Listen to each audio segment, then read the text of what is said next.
8 years, going on 9. And that is talk about comic books. So I have to ask you 2 legally mandated questions. That is, how have you been? How have comic books been? I'm going to kick things over to, I think, Zach. You're the first person on my list. Zach, let's start with you. That's me. Okay. Yeah, man. Everything's been pretty solid. Everything's coming up Millhouse in life.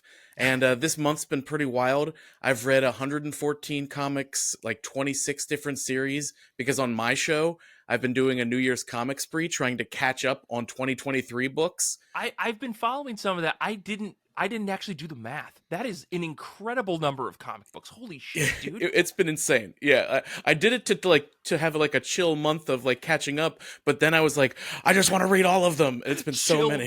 Chill month, he says. It's January 21st. I think you and Merriam-Webster might need to sit down and review what chill means. Yeah, exactly. Yeah, this feels like Greg Turkington's like a film a day or whatever. 500 films in 500 days. Yeah. Oh my gosh, Zach. You read 114 books. Tell us about one, maybe. Yeah. So one of the books that I read that I really enjoyed. It was one that I started like when it first dropped early in the year and never came back to because that's what happens. It was Behold Behemoth from Boom Studios. I read all 5 issues, written by Tate Brombal. Art by Nick Robles, letters by Andworld Design. So, like I said, it's only 5 issues. It's a very easy read with great pacing. Stories got a lot of ground to cover in 5 issues.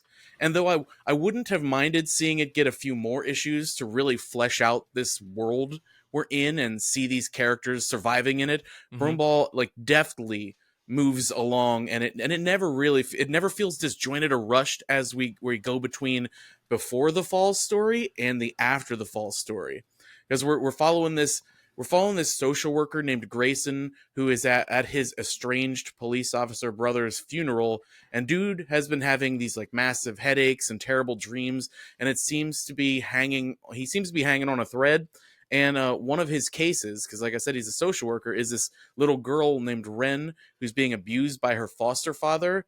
And when Grayson, he finds her at the center of a murder, the dominoes kind of start quickly falling and show that she is directly connected to the problems he's having. And so, yeah, it's wild. And so there's Before the Fall. That story is where we get filled in on what exactly is happening to Grayson and Ren and how they're connected to one another, and which is pretty crazy and very much a part of what leads to an apocalypse that gives us the After the Fall story, and it kind of goes back and forth. And the After the Fall story introduces like a broken earth plagued with like demons and these giant creatures called behemoths who destroy as much as the demons do, but seem to be fighting them. And at the core of it, always being hunted, are Grayson and Ren, who are actually trying to find the place where it all started and trying to save the world. It's wild. And they do all this all in 5 issues. So light, easy breezy read, great for some downtime. Yep, real chill. The Joe pair of comic books, right? Put you to bed. Exactly. Okay. Just something mild to relax to. Now, isn't this the author who worked with Lemire on a couple of the Black Hammer books? I believe so. Barbarian, I think it's called. I believe so. Barbarian. Yeah, Barbarian. I don't... Barbarian? Barbarian? I don't know how to say John Steinbeck? Yeah. John Steinbeck.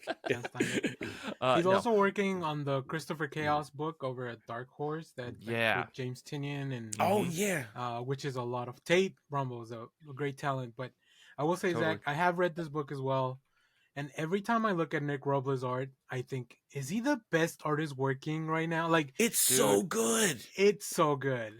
It's so detailed, and it's like, man, there are some splash pages of this like broken earth that are just gorgeous. Well, I did a quick Google search for Nick Robles because I'm not super familiar with his work, and Google Images wanted to just show me mostly half-naked men because he's drawn some very fan favorite characters such as Nightwing and Gambit, and Nightcrawler, mostly naked, as covers for different books. So I guess those are some good-looking men, and Nate Robles definitely nailed it. Never thought about seeing like Nightcrawler dangle. That's an interesting thing. I mean, we don't get the full dangle. We just get a hint at dangle. But okay, just a quick bamf away dangle. Yeah, very very close. Danny, we're gonna move on.